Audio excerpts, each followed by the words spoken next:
गोल्डी, जो एक खूबसूरत लड़की थी, एक मछली को मारने की वजह से खुद मछली बन चुकी थी। वह और उसके ही जैसी काफी मछलियां भी अपना जीवन वापस पाने के लिए मत्स्य रानी के पास जाती हैं, जो उनको वापस अपना जीवन पाने के लिए एक जादुई पानी देती है।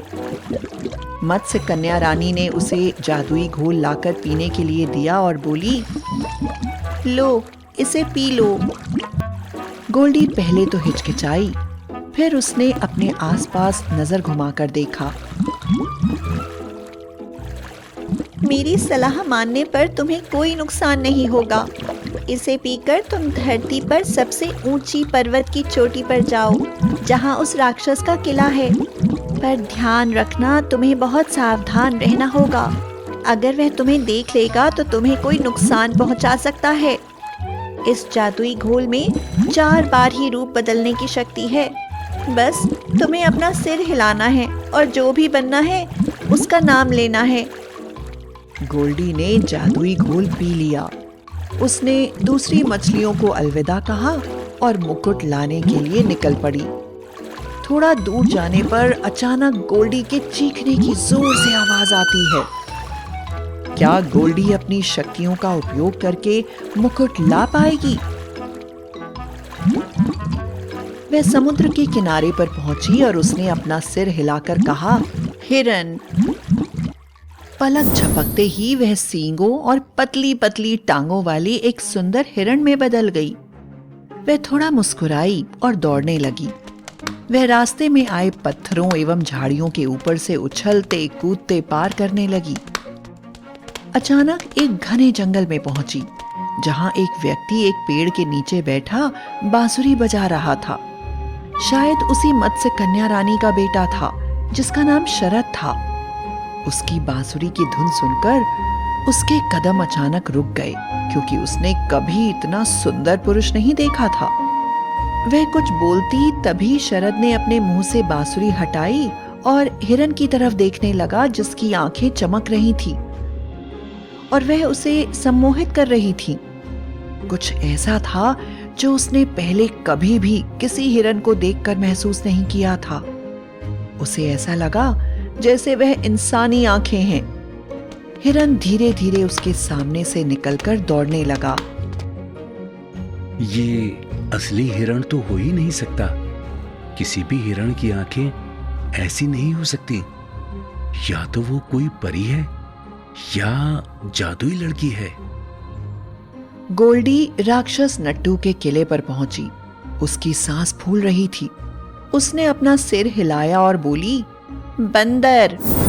तुरंत ही वह बंदर बनकर पेड़ की टहनियों पर झूलने लगी और एक पेड़ से दूसरे पेड़ पर छलांग लगाते उस कमरे में पहुंच गई, जहां राक्षस लेटा हुआ खर्राटे भर रहा था। गोल्डी ने सोचा, मुझे अपना रूप बदलना ही होगा, वरना वह एक बंदर को मुकुट कभी नहीं देगा। उसने अपना सिर हिलाया और बोली, तोता।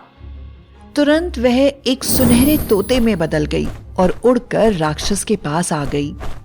जब राक्षस की तोते के पंखों की आवाज से आंख खुली तो उसने पास में बैठे तोते को देखा। वह भी फौरन उठकर बैठ गया। मैं यहाँ मुकुट लेने आई हूँ। मुझे वो मुकुट अभी दे दो। तुम्हारी बहन अब मर चुकी है और यह मुकुट तुम्हारे किसी काम का नहीं है। वह वापस नहीं आएगी। वैसे भी जिसे तुमने आधी मछली बना दिया था, उसके बीते दिन तो तुम उसे वापस नहीं लौटा सकते ना। नट्टू तो उस बात को पूरी तरह से भूल ही गया था कि उसने रानी के साथ क्या किया था। वह बहुत उदास होकर बोला, हे प्रभु, मैं बहुत बड़ा बेवकूफ हूँ। उस रानी के बारे में तो भूल ही गया था।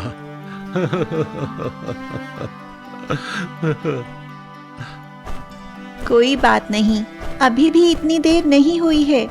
तुम मुकुट मुझे वापस कर दो, मैं उसे मत्स्य कन्या रानी को दे दूंगी। मेरे प्यारे से नन्हे से तोते, ये लो मुकुट और रानी से कहना मैं अपने किए पर बहुत शर्मिंदा हूँ। गोल्डी ने उससे वह मुकुट ले लिया और बिना एक क्षण गवाए कमरे के बाहर आ गई। जब वह उड़ती हुई समुद्र के किनारे पहुंची तो उसने सिर हिलाकर अंतिम बार कहा, मछली। मछली बनते ही वो समुद्र की तलहटी में पहुंच गई। वहां से वह तैरकर वहां पहुंच गई जहां मत्स्य कन्या रानी और सभी मछलियां उसकी प्रतीक्षा में बैठी थीं। गोल्डी को गए हफ्ते गुजर गए थे, इसलिए उनका उत्साह संदेह में बदल गया था कि पता नहीं वो आएगी भी कि नहीं। एक मछली बोली, देखो देखो वो आ गई। गोल्डी सीधी मत्स्य कन्या रानी के पास पहुंच गई। मत्स्य कन्या रानी ने थोड़ा झुककर गोल्डी के मुंह से मुकुट लिया और सिर पर रख लिया। उसे सिर पर रखते ही उसकी पूंछ गिर गई और संसार के सबसे खूबसूरत उसके पैर दिखाई पड़ने लगे। उसके आसपास जितनी भी मछलियां थीं, सभी ने अपने पंख झाड़े और खूबसूरत लड़कियों में बदल गईं। मत्स्य कन्या रानी बोली, ये तुम हो जिसने हमारा जीवन हमें वापस लौटाया है। तुमने बहुत बहादुरी का काम किया है। तुम्हारा जितना भी शुक्रिया अदा किया जाए कम है। तुमने अपनी जान जोखिम में डाली। याद रखना, दूसरे इंसानों और जानवरों के प्रति जब तक तुम्हारे अंदर स्वार्थ और निर्दयता की भावना है, तब तक कभी अच्छी इंसान नहीं बन सकती तुम। अब मैं सबक सीख गई हूँ रानी माँ। अब मैं किसी के साथ बुरा व्यवहार नहीं करूंगी।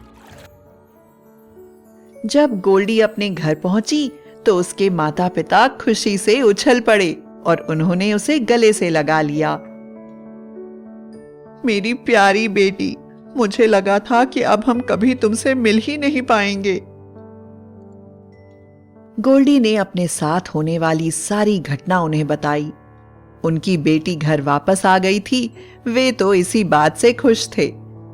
उधर रानी अपने महल में गई। वहां पहुंचकर उसने राजा और राजकुमार शरद को सब कुछ बताया। राजकुमार शरद इतने बरसों बाद अपनी मां को देखकर बहुत प्रसन्न हुआ, लेकिन उसके मन में बार बार उस जादुई हिरण का ख्याल आ रहा था। रानी ने उसकी तरफ देखते हुए कहा, क्या बात है बेटा, तुम अपनी माँ को देखकर खुश नहीं हो? मैं बहुत खुश हूं मां। बात यह है कि खैर छोड़िए, ये बात कोई और नहीं समझ सकता। मुझे बताओ बेटा, ऐसी कोई बात नहीं है जो एक माँ अपने बच्चे के बारे में न समझ पाए। शरद ने अपनी मां को उस जादुई हिरण के बारे में सब कुछ बताया, जिसकी आंखें अजीब सम्मोहन से भरी थीं। उसकी बात सुनकर मत्स्य कन्या रानी ठठाकर हंस पड़ी। गोल्डी, गोल्डी! आप क्या कह रही हैं मां? तुम मेरे साथ चलो। वे तुरंत गोल्डी के घर पहुंच गए। जैसे ही दरवाजा खटखटाया, गोल्डी ने दरवाजा खोलते हुए कहा, कौन है? मैं मत्स्य कन्या रानी हूँ और ये मेरा बेटा शरद है। और शरद, ये गोल्डी है जिसने हम सबकी मदद की। मुझे लगता है कि तुम दोनों पहले भी मिल चुके हो। शरद स्तब्ध होकर वहां खड़ा रहा, क्योंकि गोल्डी इतनी खूबसूरत थी जैसा उसने कभी सपने में भी नहीं देखा था। उसका सारा धैर्य खत्म हो गया था। वह उसके सामने सिर झुकाकर खड़ा हो गया। गोल्डी भी मुस्कुराते हुए उसके बगल में जाकर खड़ी हो गई। दोनों एक दूसरे को देखते रहे। ऐसा लगा जैसे वक्त थम गया हो। गोल्डी और उसके माता पिता बस मुस्कुराते हुए उन दोनों को देखते रहे। यह कहकर उसने सबसे विदा ली